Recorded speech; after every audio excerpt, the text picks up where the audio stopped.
Good morning everyone. दोस्तों आज है अक्टूबर 14, 2022 और हम लोग करने वाले हैं द हिंदू न्यूज़पेपर के एनालिसिस। मेरा नाम है सितेंद्र चौधरी और रोज की तरह फिर से कुछ टॉपिक्स आपके लिए यहाँ पे लेके आया हूँ। पर ब्रीफली देख लेते हैं लिस्ट में आज हम लोग कौन कौन से टॉपिक करने वाले हैं।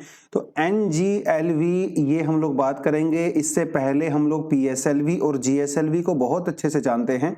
तो हमारा भैया जो इसरो है ना, वो एक नया टेक्नोलॉजी डेवलप कर रहा है, तो थोड़ा सा साइंस एंड टेक वाले पोर्शन से इसको हम लोग देखने वाले हैं। हिजाब वर्डिक्ट, हम लोग हिजाब वाले पूरे केस को काफी समय से हम लोग इसको पढ़ रहे थे, ट्रैक कर रहे थे। फाइनली सुप्रीम कोर्ट ने हिजाब वाली पूरी कंट्रोवर्सी के ऊपर जो केस चल रहा था उस पर अपना वर्डिक्ट दे दिया है। उस वर्डिक्ट के बारे में भी बात करेंगे और आगे इस केस में क्या डेवलपमेंट होने वाली है उसके बारे में भी बात करेंगे। तो थोड़ा सा इसको आप देख सकते हो, इंपॉर्टेंट है क्योंकि साहब काफी समय से इसको हम लोग कर रहे थे।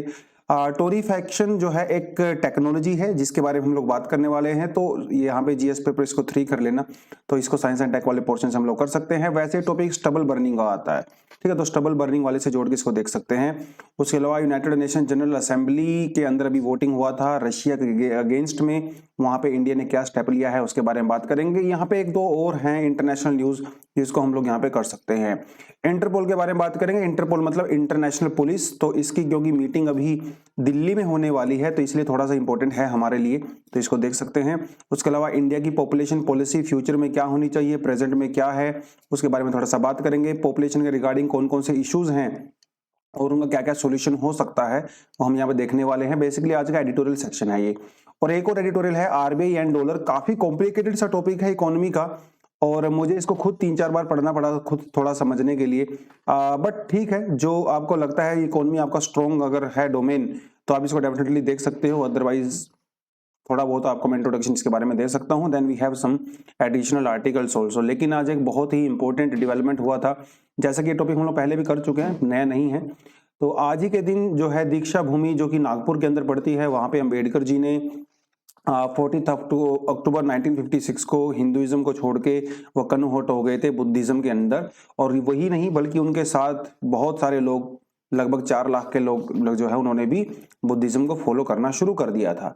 और जैसे कि हम लोग पहले भी पढ़ चुके हैं, इंडिया में 80% जो नियो बुद्धिस्ट होते हैं, नियो बुद्धिस्ट मतलब जो 56 के बाद कन्वर्ट होना शुरू हुए थे उन्हें नियो कहा। नियो का मतलब होता है न्यू। ये महाराष्ट्र में ही रहते हैं 80% के लगभग। और मोस्टली जो महार जो एक कास्ट होती है जहां से उसी कास्ट से बिलोंग करते थे अम्बेडकर जी भी, और वो कास्ट काफी ज्यादा यहाँ पे करती है। उसके अलावा कुछ और कास्ट हैं जहां से थोड़े बहुत लोग जो है वो बुद्धिज्म में कन्वर्ट हुए हैं, क्योंकि थोड़ी कंट्रोवर्सी भी थी कि आपके एक लीडर थे उन्होंने अभी वो बुद्धिज्म में कन्वर्ट हुए थे और थोड़ा उसके लिए कंट्रोवर्सी वहां पे चल रहा था, तो वो थोड़ी सी बात है। और अम्बेडकर जी के बारे में आपको डेफिनेटली बहुत अच्छे से पढ़ना चाहिए। हमारे कॉन्स्टिट्यूशनल मेकर भी इनको कहा जाता है, इन्हें मॉडर्न मनु भी कहा जाता है। बहुत सारे नाम हैं। अम्बेडकर जी एक बहुत ज्यादा पढ़े लिखे आदमी थे। देखिए मैंने ना ये पिक्चर जानबूझ के आपको दिया हुआ, इनकी डिग्रियां देखिए भैया आप कितनी हैं, मतलब आप सोच ही नहीं सकते, है ना। मतलब हर चीज में, पॉलिटिकल साइंस में इकोनॉमिक्स में, हिस्ट्री में और हर चीज में जो है भाई इनकी महारत हासिल थी। बहुत पढ़े लिखे आदमी थे और जबरदस्त इंसान थे और बहुत बड़े विजनरी भी थे। और जो डाउन रोडन जो हम लोग बात करते हैं, वल्नरेबल सेक्शन की बात करते हैं, बैकवर्ड सेक्शन की बात करते हैं, तो दलित कम्युनिटी की बेसिकली हम लोग बात करते हैं, तो बहुत ज्यादा काम इन्होंने वहां पे किया था। तो क्लियरली आप देख सकते हो। और MP मध्य प्रदेश में पैदा हुए थे। महू एक छोटा सा टाउन है वहां पे 1907 में। और जब ये स्कूल में इन्होंने एडमिशन लिया तो उस तभी से जो है कास्ट बेस्ड डिस्क्रिमिनेशन जो है इनके साथ होने लगा था। अब मतलब सोच के देखिए, हम लोग 1910s की बात कर रहे हैं। आजकल आप देख लो ना, कई बार केस आ जाते हैं। वो राजस्थान में एक दलित बच्चे को पीट दिया क्योंकि उसने जो है पानी वाले घड़े को टच कर लिया था। ऐसी ही सिचुएशन जो है अम्बेडकर जी के साथ भी हुई थी। जब ये स्कूल में पढ़ते थे तो वहां पे जो पानी का घड़ा होता था, जो नल होता था, उसको जो है दलित बच्चे टच नहीं कर सकते थे। तो वहां पे जो पियून होते थे वो इनको पानी पिलाते थे, और वो भी पानी ऐसे नहीं पिलाते थे कि नॉर्मली पानी पिला दिया, वो पानी काफी ऊपर से ऐसे डाला जाता था ताकि वो टच ना हो सके, इम्प्योरिटी वगैरह उस चीजों के लिए। तो शुरू से ही इन्होंने कास्ट बेस्ड डिस्क्रिमिनेशन वहां पे देखा और इनके मन में वो चीजें थी ऑफ कोर्स। फिर बाद में इन्होंने बॉम्बे में एडमिशन लिया, यूनिवर्सिटी ऑफ बॉम्बे एपिनस्टोन कॉलेज में। वहां पे भी इनके साथ काफी डिस्क्रिमिनेशन हुआ। उसके बाद ये USA गए स्कॉलरशिप पे, और USA से फिर ये लंदन स्कूल ऑफ इकोनॉमिक्स में गए जहाँ पे इन्होंने अपनी PhD किया। और फिर उसके बाद आए जब इन्होंने जॉब करने लगे तो ये प्रोफेसर लग गए थे बेसिकली यूनिवर्सिटी में, तो वहाँ पे भी इनके साथ डिस्क्रिमिनेशन होता था प्रोफेसर होते हुए भी। तो फिर बाद में पॉलिटिक्स में आए और वो सारी चीज़ें हुई जो आपको बहुत अच्छे से पता है।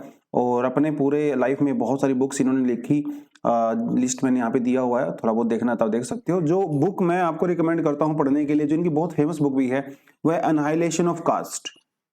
ठीक है, ये बुक हर किसी यूपीएससी एस्पिरेंट को पढ़नी चाहिए, बहुत जबरदस्त बुक है और थोड़ा पता चलेगा आपको कि चीज़ों के बारे में डेफिनेटली। तो ठीक है, तो थोड़ा सा खैर अपनी आप में ही बहुत बड़ी पर्सनैलिटी रहे हैं और इनकी फिलॉसफी और इनकी पॉलिटिकल लाइफ अपने आप में ही एक बहुत बड़ी चीज़ है। भैया जिंदगियां गुजर जाती हैं लोगों की, जो मुकाम इन्होंने हासिल किया वहां तक पहुंचने में। खैर आगे बढ़ते हैं। नेक्स्ट हमारा जो टॉपिक आता है, ये कहता है भैया ISRO proposes dedicated satellite for the supporting agriculture sector. ठीक है, ये टॉपिक को मैंने इसके टॉपिक के साथ मर्ज कर दिया है, जो कहता है ISRO's on next gen launch vehicle. देखिए हमारे पास अभी जो लॉन्च व्हीकल है वो दो है हमारे पास ना, एक है GSLV और एक है PSLV। हालांकि हम लोगों ने स्मॉल भी बना रखा है, अभी स्मॉल लॉन्च व्हीकल थोड़ा लॉन्च किया हम लोगों ने छोटे छोटे सैटेलाइट्स के लिए, जो हम लोग ऑलरेडी कर चुके हैं। बट इसरो के जो चेयरपर्सन है सोमनाथ जी, उनका कहना है कि देखो यार ये ना चीजें ना टेक्नोलॉजी चेंज होती रहती है ना। पुरानी टेक्नोलॉजी होती है, उसका यूज होता है एक समय तक, फिर नई टेक्नोलॉजी शुरू हो जाती है। तो अभी तक हम लोग जो PSLV यूज करते हैं, PSLV बहुत इंपॉर्टेंट है हमारे लिए ऑफ कोर्स, और PSLV इतना सक्सेसफुल है, इसे कहा जाता है ट्रस्टेड वर्कहॉर्स। और PSLV सिर्फ इंडिया के लिए नहीं बल्कि पूरी दुनिया के लगभग ऑलमोस्ट हर कंट्री के लिए जो उन्होंने भी सैटेलाइट वगैरह लॉन्च किए हैं वो हमारी इसरो की हेल्प लेता है और PSLV से हम उसको लॉन्च करते हैं। लेकिन वो कहना है कि भाई देखो एक चीज ना, हर एक दिन हर चीज को रिटायर होना पड़ता है, नई टेक्नोलॉजी आती है, नई रिक्वायरमेंट्स होती हैं, नई चीजें चेंज होती रहती हैं। तो उसके हिसाब से अभी हम लोग PSLV को आने वाले कुछ समय में रिटायर करने वाले हैं और इसको रिप्लेस करने वाले हैं नेक्स्ट जेन लॉन्च व्हीकल यानी कि NGLV के साथ।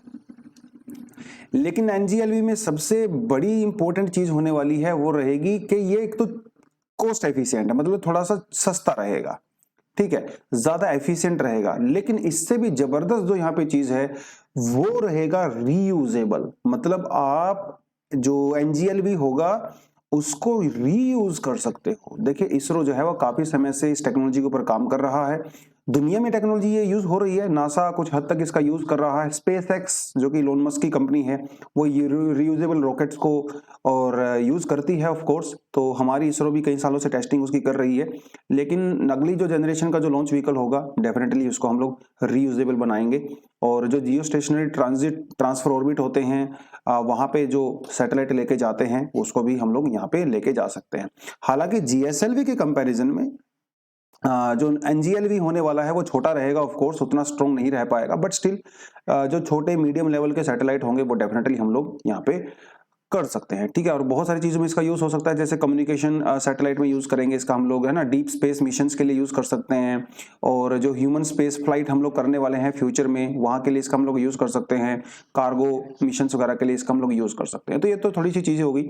उसके अलावा इसी एक सेम मीटिंग में जो है सोमनाथ जी ने ये भी कहा कि इंडिया को जो है डेडिकेटेड एग्रीकल्चर सैटेलाइट की रिक्वायरमेंट है। इस समय जो हमारे पास है वो सफिशिएंट नहीं है, क्योंकि वो एग्रीकल्चर के साथ साथ दूसरी चीजें भी करते हैं। तो यूनियन डिपार्टमेंट ऑफ एग्रीकल्चर, ठीक है, इसके सामने प्रपोजल रखा है इसरो ने एक सैटेलाइट प्रोग्राम का जिसका नाम है भारत कृषि सैटेलाइट प्रोग्राम। ठीक है, तो इसमें 2 सैटेलाइट लॉन्च किए जाएंगे। बेसिकली अभी प्रपोजल है, कम से कम इंडिया के एग्रीकल्चर के लिए 2 सैटेलाइट की रिक्वायरमेंट है हमें, जो कि लगातार कवरेज दे सकती हैं। क्योंकि देखिए एग्रीकल्चर जो है ना वो एक हमेशा कॉन्टिन्यूस फिनोमिना होता है, तो इसलिए जो फोरकास्ट होती है इरिगेशन के रिगार्डिंग, सोइल का डेटा होता है ना, पेस्टिसाइड एप्लीकेशंस वगैरह, क्रॉप फोरकास्टिंग वगैरह, उसके लिए कॉन्टिन्यूस डेटा चाहिए, जो अभी तक हमारे पास सेटअप है वो उतना एफिशिएंट नहीं है। तो इन्होंने कहा है कि हम लोग नए सैटेलाइट यहाँ पे लॉन्च कर सकते हैं फ्यूचर में डेफिनेटली, तो वो शुरुआत उसकी होने वाली है बहुत ही जल्दी।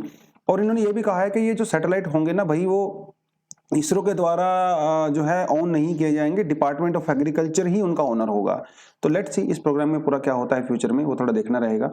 आपकी सेल्फ स्टडी के पर्सपेक्टिव से मैंने यहाँ पे एक कंटेंट आपके लिए हल्का सा डाल दिया है, जो थोड़ा सा PSLV और GSLV के बारे में पढ़ सकते हो। PSLV जो है वो एक थोड़ा सा स्मॉल और मीडियम लेवल का लॉन्च व्हीकल होता है जिसमें बहुत हैवी सैटेलाइट हम लोग नहीं डालते हैं। GSLV में जो है काफी भारी भरकम सैटेलाइट भी हम लोग डाल सकते हैं, राइट। तो एक तो इसके बीच में सबसे बड़ा फर्क ये होता है कि ये ज्यादा वेट कैरी कर सकता है GSLV, और PSLV इतना ज्यादा वेट कैरी नहीं कर पाता है। एक चीज में यहाँ पे और फर्क होता है कि जो PSLV होता है उसकी जो फ्यूल की स्टेज होती है वो 4 स्टेज होती हैं, लेकिन PSLV में जो है वो 3 स्टेज होती हैं। उन 3 स्टेज में से क्या होता है, पहली तो जो स्टेज होती है वो लिक्विड होती हैं, और जो तीसरी स्टेज होती है वो क्रायोजेनिक होती है, ठीक है। ये थोड़ा सा आपने बस यहाँ पे ध्यान रखना है, और बाकी थोड़ा आपको पढ़ना है तो अपने पर्सपेक्टिव से आप पढ़ सकते हो, क्योंकि ये लॉन्च व्हीकल वगैरह, रैमजेट, स्क्रैमजेट वगैरह काफी इंपॉर्टेंट होता है हमारे एग्जाम के पर्सपेक्टिव से। चलिए आगे बढ़ते हैं आज के बहुत ही इंपॉर्टेंट आर्टिकल पे। तो सुप्रीम कोर्ट ने फाइनली वर्डिक्ट दे दिया है कर्नाटका में जो हिजाब बैन को लेके इश्यूज वगैरह वहां पे चल रहे थे। एक तो ये वर्डिक्ट देखे, स्प्लिट वर्डिक्ट आया है। स्प्लिट वर्डिक्ट का मतलब होता है कि भैया जब यूनानिमस वर्डिक्ट नहीं आता है, तो 2 जज की बेंच थी बेसिकली, ठीक है। तो धूलिया जी थे पहले जज, जस्टिस सुधांशु धूलिया, और दूसरे थे जस्टिस हेमंत गुप्ता। तो ये दोनों लोग थे, और इनमें से एक ने जो है वो सपोर्ट किया है हिजाब बैन को, दूसरे ने सपोर्ट नहीं किया है। तो ये हो गया स्प्लिट। स्प्लिट का मतलब ये है कि अभी ये जो पूरा केस है वो हायर बेंच के ऊपर जाने वाला है। तो 2 बेंच की बजाय हो सकता है ये 3 बेंच पे या 5 बेंच पे जो है जा सकता है। वो chief justice of India decide करते हैं कितनी बड़ी बेंच इसके लिए बनाई जाएगी। तो एक तो है पूरा ये मामला। अब जो कर्नाटका के स्कूल्स और कॉलेजेस में बैन किया गया था बच्चों को, बेसिकली वो बैन अभी कंटिन्यू रहेगा, क्योंकि दोनों ने हालांकि वर्डिक्ट अलग अलग दिया है, लेकिन कर्नाटका हाई कोर्ट के प्रीवियस जो वर्डिक्ट था उसके ऊपर स्टे इन्होंने नहीं लगाया है, मतलब वो कंटिन्यू रहेगा। एक तो बात यहाँ पे ये है। अब थोड़ा सा आपको हल्का फुल्का बता देता हूं कि दोनों जजेस ने यहाँ पे क्या बोला है। जस्टिस हेमंत जो गुप्ता जी हैं, उनका यह कहना है कि भैया देखो, जो रिलीजियस बिलीव होते हैं, ठीक है, वो आप रिलीजियस बिलीफ वगैरह अपने इंडिविजुअल कैपेसिटी में फॉलो कीजिए, कोई दिक्कत नहीं है। आप अपनी फैमिली में फॉलो कीजिए, सोसाइटी में फॉलो कीजिए, कोई दिक्कत नहीं है। लेकिन जो स्कूल होते हैं, जो कॉलेज होते हैं, जो स्टेट फंडेड होते हैं, है ना, जिनको स्टेट फंड करता है सेंट्रल या स्टेट गवर्नमेंट कोई भी, वहां पे जो है सेकुलरिटी को आपको फॉलो करना पड़ेगा। अकॉर्डिंग टू हेमंत गुप्ता जी, इनका यह कहना है कि यूनिफॉर्मिटी जो है वो सेकुलर होने का एक सिंबल होता है, मतलब जो सारे के सारे बच्चे एक जैसा होते हैं, that is the meaning of secularity. तो इन्होंने एक तो यहाँ पे ये बात बोली है। और जो यूनिफॉर्म होती है, जो स्कूल में कॉलेज में यूनिफॉर्म होती है, वो एक यूनिफॉर्मिटी का सिंबल होता है, मतलब वो एक तरह से सेक्युलरिटी का सिंबल होता है। अब इंडिया इतना सारा डाइवर्स कंट्री है, हर रिलीजन के बच्चे अगर अपने अपने हिसाब से कपड़े पहन के आने लगेंगे तो भाई पूरा यूनिफॉर्मिटी ही खत्म हो जाएगा। जब तो यूनिफॉर्म जो सिस्टम चलाया गया है स्कूल कॉलेज वगैरह में, तो उसका पर्पस ही पूरा डिफीट हो जाएगा। तो ये जो है हेमंत गुप्ता जी का यहाँ पे कहना है। दूसरा, हेमंत गुप्ता जी ने यह भी कहा है कि कर्नाटका की सरकार ने कभी भी हिजाब को बैन नहीं किया है आउटसाइड द स्कूल और इन द मार्केट, ठीक है। तो वो सिर्फ स्कूल में जो है इन चीजों के बारे में बोल रहे हैं, तो क्योंकि वो स्कूल जो है एक सेकुलर प्रीमाइसिस होता है, यहाँ पे आप रिलीजन प्रैक्टिसेस को जो है बहुत ज्यादा डिस्प्ले नहीं कर सकते। एक तो इन्होंने ये कहा है। दूसरा, हेमंत जी ने ये कहा कि जो बच्चों ने एग्जाम नहीं दिए या फिर इसके बाद स्कूल में आना बंद हो गए हैं, उनका वॉलंटरी एक्ट है, सरकार ने उनको मना नहीं किया है। तो इसीलिए जो है उन्होंने कहा कि ये जो हिजाब बैन है इसे कंटिन्यू रहना चाहिए। तो ये तो इनका विचार था। सुधांशु धूलिया जी ने का क्या कहना है? इनका कहना है कि देखिए भाई, सेकुलरिटी मीन्स टॉलरेंस टू डाइवर्सिटी, ठीक है। देखिए दोनों में विचारों में कितना फर्क है। गुप्ता जी का कहना है कि uniformity is secularity, uniformity is also symbol of secularity, जबकि धूलिया जी का कहना है कि secularity means tolerance to diversity, है ना। अलग अलग विचार होते हैं, अलग अलग प्रैक्टिसेस होती हैं, सबके लिए जो है वो टॉलरेंस होना चाहिए, वो सेकुलरिटी का मीनिंग होता है। इन्होंने ये कहा कि भाई देखो हम यहाँ पे एसेंशियल प्रैक्टिस की बात नहीं कर रहे हैं। इन्होंने कहा कि भैया जो हम लोग कह रहे हैं कि भैया हिजाब जो है वो इस्लाम में एसेंशियल प्रैक्टिस है, कहते वो सवाल ही नहीं है। यहाँ पे सवाल इंडिविजुअल चॉइस का है। Ultimately it's a matter of choice, खासकर उन बच्चों के लिए जिनकी फैमिली जो है कंजर्वेटिव होती हैं। देखिए जिनकी फैमिली कंजर्वेटिव नहीं होती वो तो अपने बच्चों को आराम से स्कूल में भेज देते हैं, उनको कोई फर्क नहीं पड़ता वो हिजाब पहने या ना पहने। लेकिन जो कंजर्वेटिव फैमिलीज होती हैं वो चाहते हैं कि भैया उनकी घर की बच्चियां जो हैं वो हिजाब पहने, तभी उनको एजुकेशन मिलती है। अगर हिजाब नहीं पहनती है तो उनको स्कूल में नहीं भेजते हैं। तो उन्होंने कहा कि ऐसी लड़कियां जो कंजर्वेटिव फैमिली से आती हैं उनके लिए हिजाब जो है it is a ticket to education. अगर आप उनको हिजाब पहनने से मना करोगे तो उनकी एजुकेशन नहीं होगी उनको, क्योंकि उनके पेरेंट्स उनको अलाउ नहीं करेंगे। कंजर्वेटिव फैमिलीज की हम लोग बात कर रहे हैं, नॉर्मल फैमिलीज की बात नहीं कर रहे हैं। तो एक तो इन्होंने ये कहा। दूसरा इन्होंने ये कहा कि भाई देखो, अगर कई बार ऐसा केस आपने सुना होगा ना कि वो बच्ची जो है वो स्कूल में हिजाब पहन के आई तो स्कूल से बाहर उनका हिजाब जो है निकलवा दिया गया। तो उन्होंने कहा कि जिन बच्चों के ऐसे हिजाब उतरवाए गए हैं स्कूल या कॉलेज से पहले, एग्जाम से पहले, वो एक तो प्राइवेसी का मैटर है, it's a completely invasion of their privacy, है ना। आप उनके एक तरह से हिजाब मतलब उनसे कपड़े ही उतरवा रहे हो। दूसरी बात उन्होंने कहा कि डिग्निटी, है ना, और इक्वल और सेकुलर एजुकेशन के लिए तो डेंजरस है ना। उन्होंने ये भी कहा कि भाई जो there shall be no restrictions on the wearing of hijab anywhere in the schools and colleges in Karnataka. ठीक है, तो ये नहीं होना चाहिए, ऐसा जो है कहा है धुलिया जी ने। दूसरा इन्होंने ये भी कहा कि भाई जिन भी स्टूडेंट्स ने, पेटिशनर्स ने पेटिशंस लगाई गई थी, ठीक है, are we making a life of a girl child any better by denying her education, कि अगर आप हिजाब की वजह से किसी बच्चे को एजुकेशन डिनाई कर रहे हो तो क्या उसकी लाइफ इंप्रूव हो रही है? बिल्कुल भी इंप्रूव नहीं हो रही है। उन्होंने कहा यार ये डेमोक्रेसी में चीजें अच्छी नहीं लगती हैं। डेमोक्रेसी का मतलब ये होता है ना, आप डाइवर्सिटी को जो है रिस्पेक्ट करिए, टॉलरेंस रखिए, तो ये चीज ठीक नहीं है। उन्होंने ये भी कहा कि हिजाब पहन के स्कूल या कॉलेज जाना किसी भी तरह से पब्लिक ऑर्डर को, मोरालिटी को, डिसेंसी को और हेल्थ को इंपैक्ट नहीं करता है, क्योंकि ये वही ग्राउंड होते हैं जिसके ग्राउंड के ऊपर आपका फंडामेंटल राइट को रिस्ट्रिक्ट किया जा सकता है।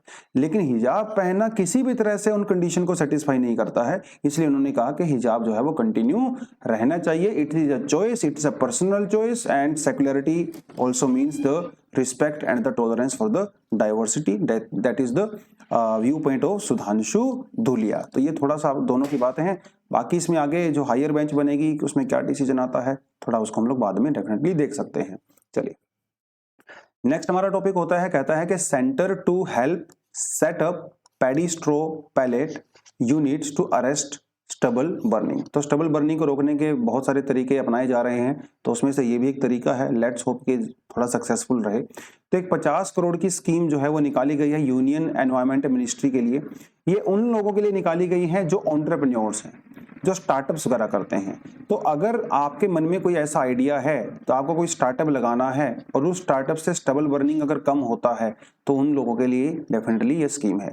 तो जो पैडी स्ट्रोज होते हैं जिसे हम लोग पराली बोलते हैं हिंदी में, ठीक है, तो होता क्या है, पराली को कन्वर्ट किया जाता है मशीनों का यूज करके। किस में कन्वर्ट किया जाता है? पैलेट्स में कन्वर्ट किया जाता है। और टोरीफाइड, इनको टोरीफाई क्या है मैं बताऊंगा आपको टोरीफाई क्या होता है। देखिए टोरीफाई का मतलब होता है हाई टेम्परेचर, हाई टेम्परेचर, ठीक है। तो और ये क्यों किया जाना है? ताकि कोल थर्मल पावर प्लांट के अंदर इसका यूज कर सके। आपको पता है सरकार ने पहले ही मैंडेटरी किया हुआ है कि जो coal power thermal power plant होते हैं इनको 5 से 10% तक मैंडेटरी होता है पैडी स्ट्रो को यूज करना। हालांकि वो यूज कर नहीं रहे हैं एनीवेज, बट स्टिल, क्योंकि एक तो ये थोड़ा क्लीन होता है, एनवायरमेंटल फ्रेंडली होता है, सस्ता भी होता है, और इससे जो है जो स्टबल बर्निंग होता है, पोल्यूशन होता है, वो भी यहाँ पे कम होता है। सरकार ने कहा। अजय स्कीम क्या होती है थोड़ा सा इसके बारे में आपको बता दूं, क्या ये स्कीम कैसे काम करती है। आप ये समझ लीजिए कि जो पैडी स्ट्रो होते हैं, जो रेजिड्यूज होते हैं, अगर आप कोई पैलेट बनाने के लिए कोई कंपनी खोलते हो, कोई फैक्ट्री लगाते हो, तो उसके अंदर कम से कम 35 लाख रुपए का खर्चा आता है एक फैक्ट्री लगाने में। अगर आप टोरीफाइड कोई फैक्ट्री लगाते हो तो उसके लिए जो है 60 से 70 लाख रुपए खर्चा आता है एक फैक्ट्री लगाने में। तो सरकार ने कहा कि इस 50 करोड़ के पूल में से हम उन लोगों को कुछ ना कुछ यहाँ पे डेफिनेटली बेनिफिट देंगे। तो किसी को एक तरह का आप समझ लीजिए कि सब्सिडी है, ये इंसेंटिव है। तो ये टोरिफिकेशन क्या होता है, ये टॉपिक जो है आपको समझ में आना चाहिए। पैडी वगैरह टॉपिक तो हम लोग काफी डिटेल में बहुत अच्छे से जानते ही हैं, अच्छे से, ठीक है। ये होता क्या है टोरीफैक्शन? देखिए ये एग्जाम में आपसे डेफिनेटली पूछ सकता है। टोरीफैक्शन का मतलब ये होता है कि जो बायोमास होता है, बायोमास मतलब हमारा जो पैडी स्ट्रो, इस केस में पैडी स्ट्रो की बात कर रहे हैं, उसको जो है एक 250 से लेके 320 सेंटीग्रेड टेम्परेचर तक उसको गर्म किया जाता है लो ऑक्सीजन एटमॉस्फेयर में। ऑक्सीजन की सप्लाई कम होती है, उससे क्या होता है, उसके अंदर जो मॉइस्चर होता है वो हो जाता है भैया इवेपोरेट, ठीक है। और जो बचता है बाद में, ठीक है, उसे उस प्रोडक्ट को हम लोग यूज कर सकते हैं as a fuel in our coal thermal power plant. इसमें एक चीज ये भी होती है कि जो मॉइस्चर इवेपोरेट होता है, हम लोग इस मॉइस्चर का भी यूज कर सकते हैं फर्दर हीट जनरेट करने के लिए। तो ये डायग्राम आप यहाँ पे क्लियरली देख सकते हो। तो ये बायोमास होता है, बायोमास के बाद इसको कंबस्शन किया जाता है, ठीक है, ये तरीका होता है। कंबशन करने के बाद वो हीट एक्सचेंज होती है, आप इसी हीट एक्सचेंज को बाद में सेम टू सेम भी यूज कर सकते हो, और इसका जो बाई प्रोडक्ट होता है, ठीक है, वो आप यहाँ पे क्लियरली देख सकते होता है इसका बाई प्रोडक्ट। ये पिक्चर साइड में यहाँ पे आपको दिया हुआ है। तो बायोमास इनपुट लेते हैं, उसको फिर ड्राइंग कैसे करते हैं, हीट के साथ ही तो ड्राइंग करते हैं ना, और इसे बोलते हैं टोरीफैक्शन। तो ये थोड़ा सा आपको, इससे ज्यादा आपको जानने की जरूरत नहीं है, इतना पता होगा तो सफिशिएंट है आपके एग्जाम के पर्सपेक्टिव से। थोड़ा सा अगर आपको ऐड करना है तो आप यहाँ पे ऐड कर सकते हो, इसके अंदर हल्का सा कंटेंट, इसका बेनिफिट क्या होता है, ठीक है, और ये कोल के लिए रिप्लेसमेंट हो सकता है क्या, ठीक है। बेनिफिट तो आपको समझ में आई, क्योंकि हायर कैलोरी की वैल्यू होती है और होमोजीनियस प्रोडक्ट होता है, और ये बल्क डेंसिटी में इसको हम लोग यूज कर सकते हैं, ठीक है। ड्यूरेबिलिटी बहुत अच्छी होती है इसकी, और सस्ता भी होता है, कंप्लीटली एनवायरमेंटल फ्रेंडली भी होता है, और ये पोल्यूशन भी कम करता है, ठीक है। तो बेनिफिट तो इसके डेफिनेटली बहुत सारे हैं। सल्फर कंटेंट भी इसके अंदर कम होता है, ऐश कंटेंट भी कम होता है, तो जो वेस्टेज मटेरियल होता है आउटपुट वो भी थोड़ा कम होता है इसके अंदर, ठीक है। तो आप इसको जाके थोड़ा देख सकते हैं। चलिए थोड़ा सा आगे बढ़ते हैं, एक दो हमारे पास यहाँ पे IR से, इंटरनेशनल रिलेशनशिप से टॉपिक्स आते हैं। तो एक टॉपिक तो यहाँ पे रशिया और टर्की के बीच का है। देखिए टर्की वैसे तो नाटो का मेंबर है, ठीक है, और आपको अच्छे से पता है कि रशिया की नाटो में कितनी ज्यादा दिक्कत होती है उसको नाटो से। रशिया यूक्रेन भैया जो पूरा क्राइसिस चल रहा है उसके पीछे ही नाटो है, कहीं ना कहीं नाटो को ब्लेम करता है रशिया। बट नाटो का मेंबर होते हुए भी टर्की जो है वो US से और यूरोपियन कंट्री से बहुत अच्छी पटती नहीं है उसकी, नाटो का मेंबर होते हुए भी। क्योंकि देखिए ऐसा होता है ना पॉलिटिक्स में, जियो पॉलिटिक्स में कोई परमानेंट दोस्त नहीं होता, कोई परमानेंट दुश्मन नहीं होता है। बट एनीवेज, तो अभी इनका ये कहना है, रशिया का पुतिन भाई साहब का ये कहना है कि देखिए नोड तो ऐसे भी बंद हो चुकी है पाइपलाइन, तो हम लोग क्या करेंगे भाई। तो इनका कहना है कि टर्की के अंदर जो है हम लोग एक गैस हब बना सकते हैं, जहां पे हम लोग क्या कर सकते हैं, गैस स्टोर कर सकते हैं, और वो टर्की से फिर उसको यूरोप के अंदर एक्सपोर्ट कर सकते हैं। तो इससे टर्की को बेनिफिट होगा, इसको टोल टैक्स मिलेगा, इसको तो अपना प्रॉपर टैक्स मिलता रहेगा, और रशिया की इनकम आती रहेगी, क्योंकि रशिया की इनकम का बहुत बड़ा साधन आपका नेचुरल गैस और पेट्रोलियम ही है, ठीक है। डिफेंस भी है बट वो इतना बड़ा नहीं है जितना नेचुरल गैस और पेट्रोलियम। तो रशिया चाहता है कि उसको इनकम भी आती रहे, और रशिया इसके साथ ये भी चाहता है कि टर्की के साथ उसके रिलेशन भी इंप्रूव होंगे, ताकि फ्यूचर में भैया रशिया चाहता है कि ज्यादा ज्यादा कंट्री उसकी साइड में आए, है ना, वो आइसोलेट ना हो। तो टर्की एक ऐसा उसके लिए कैंडिडेट है जो ये काम उसके लिए कर सकता है। नाटो के अंदर बेसिकली सेंध लगाने की कोशिश यहाँ पे रशिया के द्वारा की जा रही है इस मूव के द्वारा। तो एक तो थोड़ा सा टॉपिक ये है।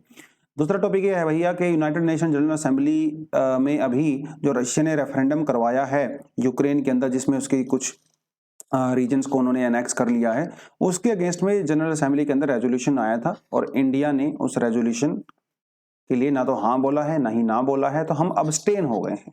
अब्सटेन मतलब अब्सेंट हो गए हैं, हम लोगों ने वोटिंग नहीं किया है। और इंडिया हमेशा ऐसे कर रहा है, रशिया यूक्रेन के बीच में अब तक जितनी भी बातें हुई हैं, जितने भी रेजोल्यूशन हुए हैं, हमेशा ही इंडिया अब्सटेन रहा है, ठीक है। तो ना तो उसके अगेंस्ट में जा रहे हैं हम लोग, ना ही उसके सपोर्ट में जा रहे हैं। लेकिन इंडिया का ये कहना है कि भाई जितना भी रशिया यूक्रेन के बीच में इशू चल रहा है उसका एक पीसफुल रेजोल्यूशन होना चाहिए। इंडिया वॉर को सपोर्ट ऐसा नहीं कर रहा है, लेकिन हम लोग चाहते हैं कि इंटरनेशनल कानून के होते हुए एक कंसेंसस बने बेसिकली, ठीक है, कंसेंसस बने और चीजें सुधरें। तो ये इनका कहना है। चलिए थोड़ा आगे बढ़ते हैं। अगला टॉपिक हमारे पास आता है इंटरपोल का। इंटरपोल का नाम आपने बॉलीवुड की फिल्मों में सुना होगा। अगर आप थोड़ा पुरानी फिल्में देखने के शौकीन हैं तो अमरीश पुरी वगैरह की, जिसमें वो विलन होते थे, तो अमरीश पुरी के खिलाफ मोस्ट हर फिल्मों में इंटरपोल का रेड अलर्ट नोटिस होता था। तो ये अगर आप बॉलीवुड देखते हैं तो red alert notice of Interpol का भी सुना होगा आपने। तो अभी हो कह रहा है इंटरपोल का देखिए मतलब होता है इंटरनेशनल पुलिस, ठीक है। इंटरनेशनल पुलिस का मतलब ये है कि भाई दुनिया भर में जितनी भी इन्वेस्टिगेशन एजेंसीज होती हैं, बेसिकली उनका एक तरह का प्लेटफॉर्म होता है। 194 मेंबर कंट्रीज के पार्टिसिपेट होते हैं, और वो क्या करते हैं, बेसिकली इंफॉर्मेशन शेयर करते हैं एक दूसरे के साथ, ठीक है। तो कोई बड़ा क्रिमिनल होता है जिसके खिलाफ रेड अलर्ट नोटिस होता है, तो उसकी वो कहाँ आ रहा है, कहाँ जा रहा है, अगर उनकी कंट्री में प्रेजेंट है कि नहीं है, उसके जो बैंक रिकॉर्ड वगैरह होते हैं, है ना, वो सब चीजें। तो ये क्रिटिकल इंफॉर्मेशन जो है वो शेयर की जाती है, ताकि उसको अरेस्ट किया जा सके, बाद में उसको ट्रांसफर कर दिया जा सके, वो सारी चीजें होती हैं। और हर कंट्री की जो इन्वेस्टिगेशन एजेंसीज होती हैं वो इंटरपोल के साथ रजिस्टर्ड होती हैं। जैसे इंडिया का जो CBI है, ठीक है, वो जो है उसको इंडिया की तरफ से रिप्रेजेंट करता है। फ्रांस के लियोन में जो है इसका हेडक्वार्टर है। और होता क्या है, इसकी हर साल जो है वो अलग अलग कंट्रीज में मीटिंग होती है। और 1923 में बेसिकली इसको एस्टेब्लिश किया गया था। बहुत पुरानी एजेंसी है, ये नई नहीं है, और काफी भरोसेमंद भी है, बहुत अच्छा काम भी करती है। और इसकी मीटिंग जो है वो दिल्ली में होने वाली है। इसकी जनरल असेंबली की मीटिंग दिल्ली में होने वाली है। यहाँ पे दो चीजें जो आपको जाननी है वो ये है कि इंटरपोल को हेड कौन करता है? इंटरपोल को हेड करते हैं इसके प्रेसिडेंट। तो जनरल असेंबली के द्वारा, जिसके अंदर 194 कंट्रीज होती हैं, वो जनरल असेंबली के प्रेसिडेंट को इलेक्ट करती हैं। और जनरल असेंबली के प्रेसिडेंट की जो टेन्योर होता है वो होता है 4 साल का। ठीक है, तो एक तो हो गए प्रेसिडेंट जिनकी 4 साल का टेन्योर होता है, पूछ सकता है प्रीलिम्स में आपको। दूसरा, जो डे टू डे वर्किंग होती है वो की जाती है सेक्रेटरी के द्वारा। ठीक है, जनरल असेंबली के सेक्रेटरी के द्वारा। तो सेक्रेटरी का टेन्योर होता है 5 साल। ये ध्यान देना आपने, प्रेसिडेंट 4 साल, सेक्रेटरी 5 साल। अब इंटरपोल क्या होता है वो तो मैंने आपको बता ही दिया। ठीक है, अभी तो यहाँ पे इसकी इंडिया में दिल्ली में मीटिंग होने वाली है। रेड अलर्ट नोटिस वही होता है जो किसी क्रिमिनल के अगेंस्ट में, जो मैंने आपको बता दिया, वो चीजें इशू की जाती हैं, तो उसके बारे में इंफॉर्मेशन वगैरह देना, वो सब चीजें होती हैं। अब दिल्ली में जो मीटिंग होगी तो इसमें इनका दिल्ली में मीटिंग वाली का एजेंडा क्या होगा? दिक्कत इंटरपोल के साथ ये है कि बहुत सारी कंट्री इंटरपोल का मेंबर होते हुए भी वो इंफॉर्मेशन शेयर नहीं करती हैं। जैसे पाकिस्तान, ईरान वगैरह, ये पाकिस्तान स्पेशली इसके लिए जाना जाता है कि भैया उसके कंट्री में इतने सारे टेररिस्ट और क्रिमिनल्स होते हुए भी उनकी इंफॉर्मेशन शेयर नहीं कर सकता है। तो दिल्ली में ये एजेंडा उठाया जाएगा इस बार कि जो कंट्री ऐसा करती हैं, इंफॉर्मेशन शेयर प्रॉपरली नहीं करती हैं मेंबर होते हुए भी, तो उनके खिलाफ भी एक्शन लिया जा सके।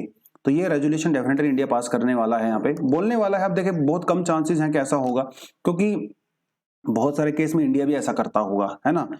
मिडिल ईस्ट कंट्रीज हैं, यूरोपियन कंट्रीज हैं, सबके अपने अपने इंटरेस्ट होते हैं। तो ऐसा बहुत बार होता होगा केस टू केस बेसिस पे। तो इसके बहुत कम चांसेस है कि ऐसा कुछ होगा, इसको पास किया जाएगा। बट एनीवेज इंडिया तो प्रपोज करने ही वाला है। और कल हम लोगों ने आपसे एक एमसीक्यू पूछा था, ठीक है, एक आर्ट एंड कल्चर से, हिस्ट्री से, तो उसका आंसर हो जाता है आपका 2, 4, 1 और 3। उसकी एक्सप्लेनेशन यहाँ पे दिया हुआ है, अगर आपको पढ़ना चाहते हो तो डेफिनेटली इसको भी जाके आप पढ़ सकते हो। ठीक है, चलिए। हाँ, तो ये बेसिकली मैं पहले नहीं चाह रहा था कि टेरिटोरियल को कवर करूं, पॉपुलेशन वाले को, क्योंकि पॉपुलेशन के बारे में ऑलरेडी हम लोग बहुत बार बात कर चुके हैं। लेकिन जाते जाते जो है मैंने फिर भी थोड़ा सा कोशिश, देखिए मैं आपको रिकमेंड नहीं करूंगा इसको पूरे का पूरा पढ़ना।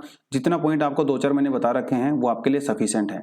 बेसिकली कहना है कि एक जो है क्वेश्चन आंसर होता है, इंटरव्यू है, और उस इंटरव्यू के कुछ पॉइंट्स यहाँ पे ऐड किए गए हैं और कुछ सवाल पूछे गए हैं इन्होंने पॉपुलेशन के रिगार्डिंग। तो इनका सवाल यह है कि भाई जो पॉपुलेशन इंक्रीज हो रही है या डिक्रीज होती है, और एजिंग पॉपुलेशन होती है ना, ओल्ड एज लोगों की संख्या ज़्यादा होती है, उसका इम्पैक्ट क्या होता है। एक तो इन्होंने ये सवाल पूछा।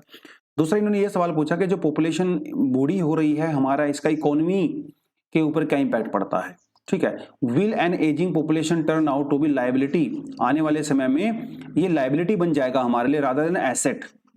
ठीक है, एसेट और लाइबिलिटी दो चीजें होती है ना, एसेट और लाइबिलिटी दो चीजें होती है। लाइबिलिटी मतलब डिपेंडेंसी, जैसे जो छोटे बच्चे होते हैं वो लाइबिलिटी होती हैं, है ना, उनको तो उनके ऊपर पैसा खर्चा करना पड़ता है। और जो ओल्ड एज होते हैं वो भी लाइबिलिटी होते हैं, क्योंकि हमें उनकी भी टेक केयर करनी पड़ती है। लेकिन जो बीच के यंग लोग होते हैं जो प्रोडक्टिव एक्टिविटी करते हैं वो हमारे लिए एसेट होते हैं, है ना।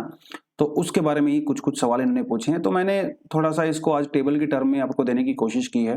एक तरफ यहाँ पे इशू लिखे हुए हैं, दूसरी तरफ यहाँ पे सॉल्यूशंस लिखे हुए हैं, बिल्कुल ब्रीफ में लिखे हुए हैं, थोड़ा सा इलेबोरेट कर दूंगा, इसको आप समझ ही जाओगे। लेकिन आपको पता है कि मेंस में फैक्ट्स भी काफी इंपॉर्टेंट होते हैं अपनी बात को रखने के लिए। जब आप फैक्ट्स, कुछ रिलायबल फैक्ट्स अगर सामने रखते हो तो उससे आपके आंसर की अथॉरिटी डेवलप होती है, और जो एग्जामिनर होता है उसके ऊपर काफी अच्छा इंपैक्ट पड़ता है।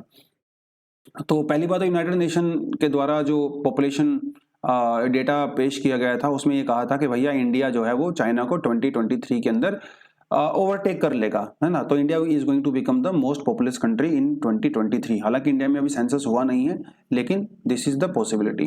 दूसरी बात, 2018 में 2019 में जो इकोनॉमिक सर्वे किया था उन्होंने भी जो है ये बात कही थी कि 2041 तक इंडिया जो है वो अपने डेमोग्राफिक डिविडेंड के पीक पे होगा, और 2041 के अंदर इंडिया में 59% जो लोग होंगे वो वर्किंग पॉपुलेशन होगी, मतलब यंग लोग होंगे 15 साल से 59 के बीच में, बेसिकली ये बात बोल रहा है 2041। तो अभी थोड़ा सा समय है, बहुत ज्यादा नहीं है, बट एनीवेज। और 2025 तक जो है हमारी यहाँ पे जो एल्डरली पॉपुलेशन होने वाली है वो रहेगी 12%। तो धीरे धीरे इंडिया में एल्डरली पॉपुलेशन इंक्रीज होगा और एक समय के बाद जो है चीजें जो है स्टेबलाइज यहाँ पे हो जाएंगी। तो कुछ इश्यूज हैं यहाँ पे, इशू जैसे, और ये कोई इशू देखे जो मैंने, हालांकि टेबल ये ऐसे बना रखी है, लेकिन इस इशू का सॉल्यूशन नहीं है। मतलब ऐसा नहीं है कि भाई ये जो इशू यहाँ पे आपको बता रखा है इसका सॉल्यूशन सामने वाला है, ये दोनों इंडिपेंडेंट है। ठीक है, रैंडमली चीजें डाल रखी है मैंने यहाँ पे। तो एक तो एजिंग वाला पॉपुलेशन तो ऑफ कोर्स है ही, और ये मोस्टली हर कंट्री के अंदर हो रहा है ना। चाइना को देख लो, बेल्जियम, जर्मनी, जापान, है ना, ये सब के साथ प्रॉब्लम है। इंडिया के साथ भी फ्यूचर में ये प्रॉब्लम होने वाली है। तो एक तो ये प्रॉब्लम हमारे साथ होगी। दूसरा जो है, अब भैया जब यंग लोग नहीं रहेंगे तो काम कौन करेगा, है ना, ये भी तो बहुत बड़ा सवाल है ना। तो इकोनॉमिक ग्रोथ जो है यहाँ पे रुक सकती है, क्योंकि मैन्युफैक्चरिंग सेक्टर में, खासकर प्राइमरी सेक्टर में और सर्विस सेक्टर में आपको बहुत रिक्वायरमेंट होती है लोगों की, तो वो कैसे होगा। दूसरी बात, यहाँ पे जेंडर डायमेंशन वाला केस भी आता है एक तरह से। हालांकि यहाँ पे दो, एक पॉजिटिव चीज है, एक नेगेटिव चीज है। पॉजिटिव चीज ये है कि क्योंकि ओवरऑल फर्टिलिटी कम हो रही है, तो उसके ऊपर जो महिलाओं के ऊपर जो बर्डन था, वो बर्डन कम हो रहा है ना, फिजिकली मेंटली बर्डन कम हो रहा है। पहले तो महिलाएं क्या करती थी, 5-6 बच्चे पैदा होते थे तो बर्डन ज्यादा होता था, है ना, रिस्क भी होता था। अब क्योंकि बच्चे कम पैदा हो रहे हैं तो रिस्क भी कम है। बट यहाँ पे एक नेगेटिव एस्पेक्ट ये है कि अगर आप देखो ओल्ड एज लोगों को देखो, ओल्ड एज में जो है 70% से ज्यादा जो है महिलाएं हैं, वीमेन है। और क्योंकि हमारी जैसी सोसाइटी में जो है वीमेन के पास प्रॉपर्टी राइट्स वगैरह बहुत ज्यादा है नहीं, तो बुढ़ापे में जो है वीमेन सफर करती हैं, उनको फैमिली सपोर्ट नहीं मिलता है। और क्योंकि उनके हस्बैंड की डेथ पहले ही हो चुकी होती है, कि वीमेन की जो लाइफ एक्सपेक्टेंसी बेटर होती है, तो थोड़ी ज्यादा जीती हैं हस्बैंड के कंपैरिजन में। तो बुढ़ापे में उनको इग्नोरेंस का यहाँ पे जो है देखने को मिलता है। और बहुत सारे सर्वे ये भी कहते हैं कि बुढ़ापे में महिलाएं ज्यादा डिप्रेशन की शिकार होती हैं एज कंपेयर टू मेल। तो ये इसका एक तरह से नेगेटिव एस्पेक्ट भी है, राइट। दूसरा कहता है भैया जो archaic notions around the population control, archaic मतलब जो पुराने समय से चले आ रहे हैं। तो इंडिया में एक बहुत समय से, आजादी के बाद से ही एक लोगों के मन में ये बात चल रही है कि पॉपुलेशन को कंट्रोल करना है, पॉपुलेशन कम करो कम करो कम करो कम करो। तो हमारे दिमाग में बैठ गया है कि पॉपुलेशन कम करनी है, जबकि चीजें अभी बदल गई हैं। पॉपुलेशन कम करना हमारा गोल नहीं होना चाहिए, पॉपुलेशन की क्वालिटी को इंप्रूव करना हमारा गोल होना चाहिए। तो एक तो ये कुछ इश्यूज हैं, ठीक है, जेंडर डायमेंशन है, रिप्लेसमेंट भी जो कम हुआ है, फर्टिलिटी रेट, एजिंग इश्यूज है, इकोनॉमिक ग्रोथ है, और जो हमारी थॉट्स हैं पुरानी, वो है इश्यूज। सॉल्यूशन क्या है, अलग अलग चीजों के सॉल्यूशन उन्होंने यहाँ पे बता रखे हैं। तो इन्होंने पहली बात तो ये कही कि भैया हमें फैमिली प्लानिंग की जरूरत नहीं है, हमें फैमिली वेलफेयर की जरूरत है। फैमिली प्लानिंग का मतलब होता है कि कितने बच्चे पैदा करो, बच्चों के बीच में कितना गैप होना चाहिए, कॉन्ट्रासेप्टिव्स का यूज करो, है ना, टाइम टू टाइम जो है वो डॉक्टर को दिखाओ, ये सब प्रॉपर प्लानिंग होती है। तो लोग प्रॉपर प्लानिंग तो आजकल कर ही लेते हैं, फैमिली प्लानिंग, राइट, उसमें ज्यादा दिक्कत आती नहीं है। दिक्कत है फैमिली वेलफेयर की, तो इस पे सरकार को ज्यादा फोकस करना चाहिए। दूसरी बात तो जो यहाँ पे सेकंड पॉइंट है, काफी इंपॉर्टेंट है, वो कहता है कि भैया हमें मैन और वीमेन, देखिए इंपॉर्टेंट है ये पॉइंट, मैन और वीमेन दोनों की एम्पावरमेंट के लिए काम करना चाहिए, ताकि जब वो फर्टिलिटी हो, फैमिली प्लानिंग हो, फैमिली वेलफेयर हो, हेल्थ हो, उसके लिए बराबर बराबर डिसीजन ले सकें। ठीक है, अगर पूरे का पूरा डिसीजन मेकिंग पावर हम आदमी के हाथ में रहेगा या औरत के हाथ में रहेगा, दोनों ही सही नहीं है। तो दोनों को एम्पावर करने की जरूरत है। एक यहाँ पे बहुत बड़ा सॉल्यूशन इन्होंने कहा है अडोलोसेंट। अडोलोसेंट का मतलब दोस्तों होता है जो 10 साल से लेके 19 साल के बीच में बच्चे होते हैं, उन्हें अडोलोसेंट कहते हैं। ये बहुत क्रूशियल एज होती है और ये स्कूल की एज होती है। और इस समय आप जो न्यूट्रिशन कंज्यूम करते हो, आपको जो एजुकेशन मिलती है, वो आप पूरी लाइफ लॉन्ग आगे आपके काम आती है, क्योंकि इसके बाद आप ना प्रोडक्टिव एज का पार्ट बन जाते हो। तो अडोलेसेंट के ऊपर बहुत फोकस यहाँ पे करने की जरूरत है। खासकर जो यंग वीमेन होती हैं, उनको एम्प्लॉयमेंट अपॉर्चुनिटी की काफी ज्यादा रिक्वायरमेंट यहाँ पे है, क्योंकि यही जो यंग वीमेन हैं ये काम करेंगी, एम्पावर्ड होंगी, और यही यंग वीमेन कल को जाके जब ओल्ड एज में एंट्री करेंगी तो उनको डिप्रेशन और इकोनॉमिक प्रॉब्लम्स का सामना नहीं करना पड़ेगा। ठीक है, तो इसलिए इनको यहाँ पे ज्यादा जरूरत है। तो फीमेल एम्प्लॉयमेंट रेट हमें इसके लिए बढ़ाने की जरूरत है। एक पॉइंट जो है यहाँ पे रैंडमली सा पॉइंट मिला मुझे, कहता है कि भैया the future of India lies in the youth living in Uttar Pradesh, Bihar और मध्य प्रदेश। ऐसे इन्होंने क्यों कहा? इन्होंने कहा इन कुछ स्टेट्स को छोड़ के मोस्टली स्टेट्स के अंदर जो है वो फर्टिलिटी रेट जो है 2.0 से भी नीचे चली गई है। तो इसका मतलब वहां पे लोग ज्यादा बूढ़े होंगे, लेकिन मध्य प्रदेश, बिहार, यूपी, यहाँ पे फर्टिलिटी रेट अभी भी थोड़ी सी ज्यादा है, 2.7 2.8 के आसपास चल रही है। तो यहाँ पे ज्यादा यंग लोग होंगे, तो लेबर प्रोवाइड करवाएंगे, काम करेंगे। ठीक है, तो आने वाले समय में पूरे इंडिया को लेबर जो है यही स्टेट जो है प्रोवाइड करवाने वाली है। लेकिन बात यह है कि फिलहाल यही स्टेट जो है वो सबसे बैकवर्ड स्टेट्स भी हैं, तो सेंट्रल गवर्नमेंट को ये चाहिए, गवर्नमेंट को ये चाहिए तो इन स्टेट्स के ऊपर ज्यादा फोकस करे, क्योंकि ये स्टेट हमारा फ्यूचर है। फ्यूचर के अंदर अगर आप इन्वेस्ट करोगे यहाँ के एजुकेशन पे, स्किल पे, हेल्थ पे, तो ये पूरे इंडिया के लिए फ्यूचर में जो है काम आने वाला है। तो ये चीज उन्होंने कही है।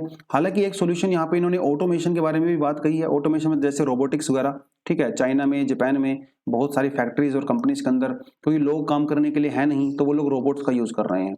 लेकिन इनका कहना है कि भैया रोबोट्स ना रिप्लेस नहीं कर सकते, ठीक है, हर चीज़ को। अगर आप किसी ओल्ड एज पीपल को, वो बीमार हो गया है, उसको हॉस्पिटल लेके जाना है, उसको इमोशनल सपोर्ट करवाना है, वो रोबोट थोड़ी ना करवा सकता है। तो robots can never replace humans everywhere, but yes, तो that can also be some sort of solution. चलिए, ये वाला जो आर्टिकल है वो बेसिकली इकोनॉमी से है और काफी कॉम्प्लेक्स आर्टिकल है, तो मैं आपको रिकमेंड नहीं करूंगा। अगर आपका इकोनॉमी बैकग्राउंड नहीं है, आपकी ग्रेजुएशन में, मास्टर्स में, इसे मत पढ़ें एज सच। मैं हल्का से इसको सिंप्लीफाई करके बताने की कोशिश करता हूँ। ये पूरा मामला क्या है। मामला देखिए पूरा ये है कि भैया इंडिया का जो फॉरेक्स रिजर्व है वो हो रहा है डिक्लाइन, ठीक है।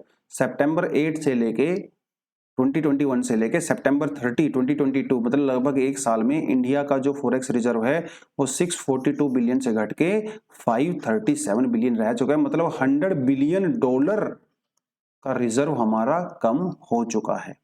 बहुत लोग क्या कर रहे हैं, इसके लिए आरबीआई को गालियां दे रहे हैं। वो कह रहे हैं भैया सारी गलती आरबीआई की है, सरकार की इसमें कोई गलती नहीं, मोदी जी तो बहुत अच्छा काम कर रहे हैं, आरबीआई को करना चाहिए था। तो इस तरह का ब्लेम गेम जो है वो चल रहा है आरबीआई के ऊपर। तो इस आर्टिकल के अंदर बेसिकली ये प्रूव करने की कोशिश की गई है कि इसमें आरबीआई की कोई गलती नहीं है, ठीक है। बहुत सारे फैक्टर यहाँ पे काम कर रहे हैं। आरबीआई की गलती क्यों नहीं है वो देखिए इन्होंने यहाँ पे बताया है।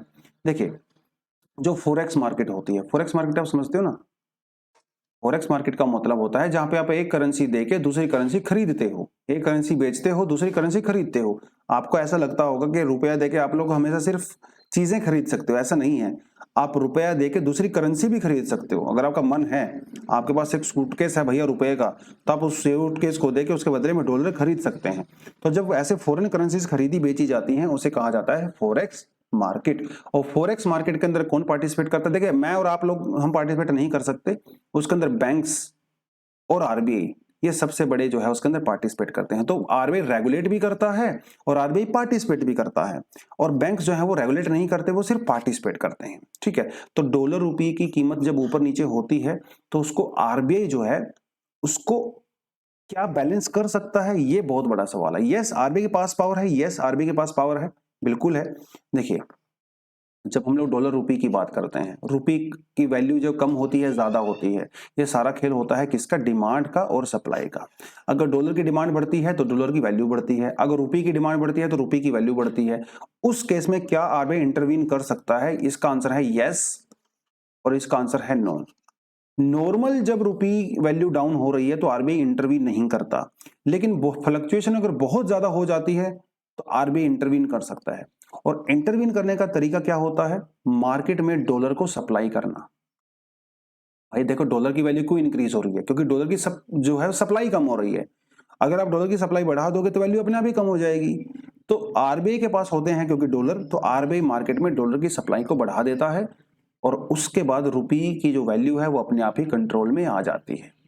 ये एक तरीका होता है और ये तरीका पढ़ाया भी जाता है। इस तरीके को हम लोग पढ़ते भी हैं और इसका एग्जाम में लिखते भी हैं, बट इसके अंदर जो है काफी कॉम्प्लिकेशन है। इतना आसान नहीं है ये सब, जितना आसान आपको सुनने में लग रहा होगा कि भाई आरबीआई ने मार्केट में पैसे सप्लाई कर दिए। अरे कैसे सप्लाई कर दिए? आपकी जेब में थोड़ी ना डाल दिए। उसके लिए एक तरीका होता है। देखिए, सेक्शन